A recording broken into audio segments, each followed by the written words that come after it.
The manufacturing processes have changed over time. With new technology at reach, it has been possible to improve set processes in order to create better products and also more efficiently. The additive manufacturing, also known as 3D printing, is an example of this kind of technology breakthrough that offers endless possibilities to manufacturing. A core part of what allows us to be able to create 3D printings is a computer-aided design, or CAD, since the 3D models are created with these softwares.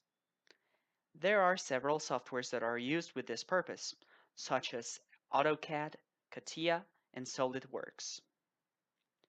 This last one is the one that was used to work on this project.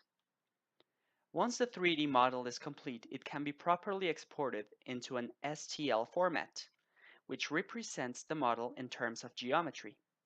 With this file, it's possible to start the additive manufacturing process. The computer-aided design has become an important tool for engineers. The creation of 3D models allows the creation and simulation of pieces, which has helped to reduce costs of manufacturing parts and prototypes.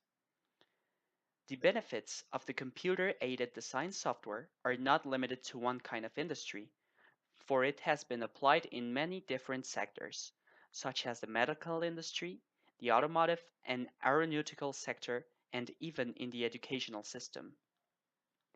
But what does the 3D printing consists in? For starters, the 3D printing is a fabrication method done by adding successive layers of material under computer control. There are different types of printing according to the raw material that is used for the process. 8 different types can be distinguished: photopolymerization, power bed infusion, binder jetting, material jetting, sheet lamination, material extrusion, direct energy deposition, and hybrid. For the printing of the project, a material jetting process was used, in which the material, in this case ABS+, was deposited layer by layer until the product was done. It then solidifies at room temperature. There are 4 processes that take place in order to print a 3D model: the machine setup, the build, the removal and cleanup, and the post-processing. The machine setup is an important part of the process, since it can determine the quality of the product. Different machines have different setup options. For example, there are some that allow to dictate a specific variation in layer thickness or speed of the manufacturing. However, this has an impact in the resolution of the product, which is why a correct setup will determine a successful printing. The building process is only computer controlled, and it's when the additive manufacture procedure starts per se. The machine will have layer sequences that will repeat until the build is complete, or there is no more material available to continue with the process. During the building process, there's an excess of material used in order to create support structures so that the product does not collapse during the building stage.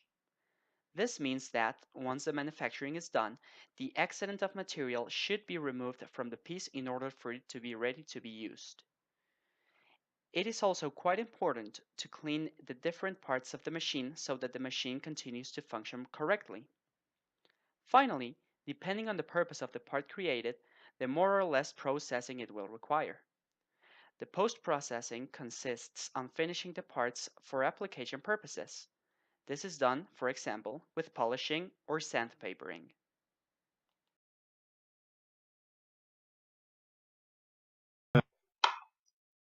The challenge that we faced was that we had to build a butterfly valve that is usually used in industrial settings for low pressure applications.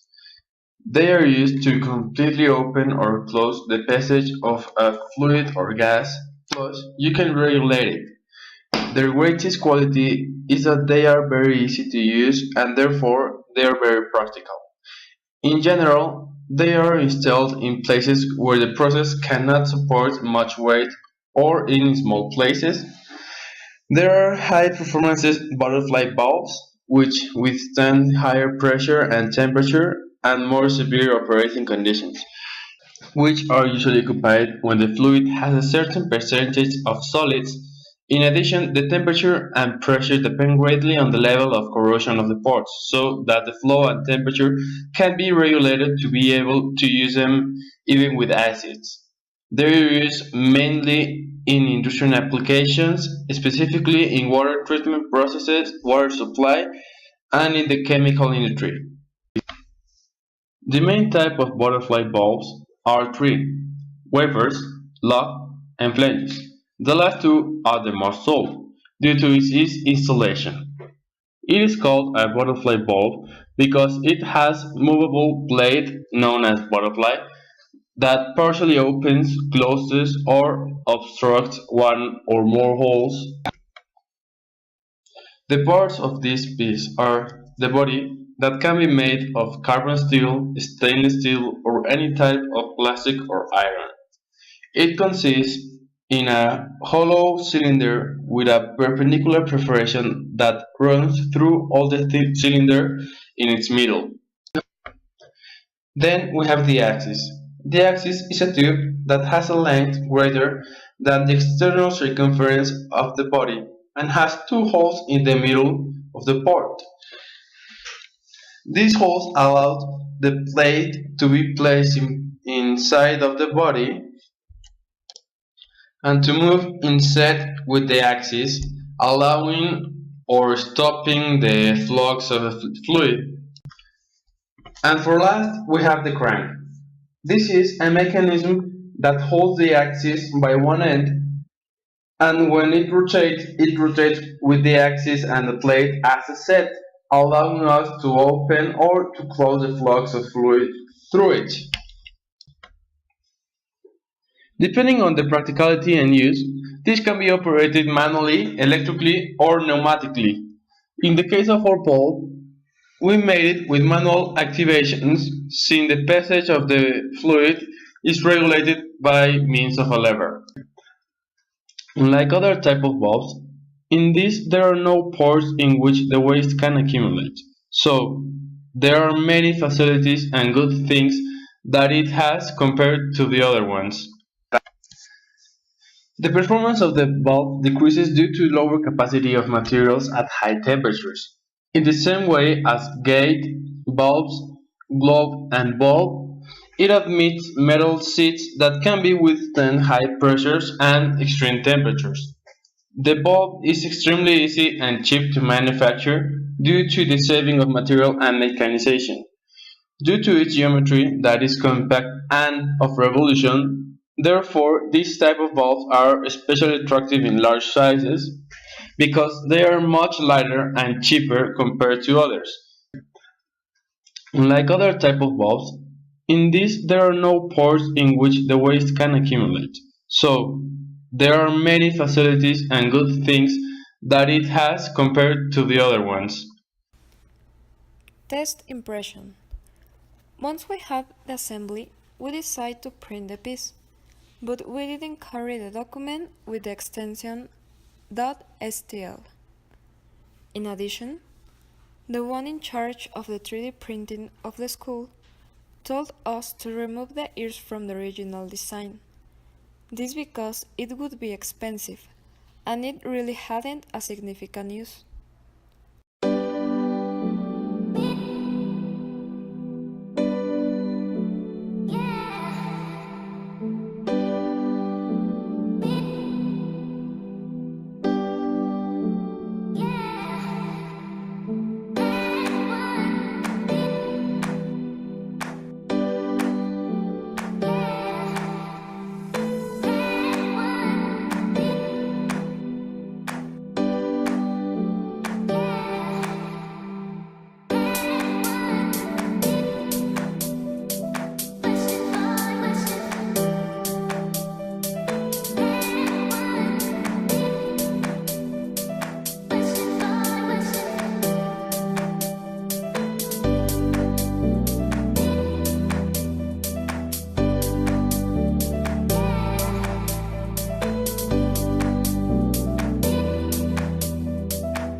Test impression.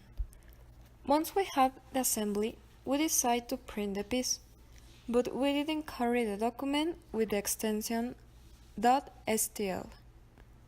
In addition, the one in charge of the 3D printing of the school told us to remove the ears from the original design.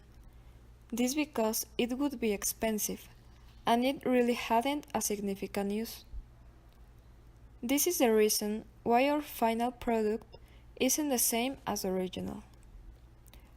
Once we made the suggestions they told us, again we took the piece for printing, and we had to print the piece with the lowest quality of printing because it takes less time and the printer is very demanding. Also, the costs are lower in comparison with the other qualities. The assembly methods. When we were creating the pieces for the assembly, we realized that the best way to assemble the pieces once printed was with real screws. We had to cut the screws in a way that they fit correctly with the design. The screws were the best option and the cheapest option to assemble our pieces. The arm of our bulb has a tolerance with the shaft of 0.01 meters. We decided that it should be assembled with pressure, so we made it with the minimum tolerance. In fact, we had to sand the assembly parts to fit with the one that each corresponds.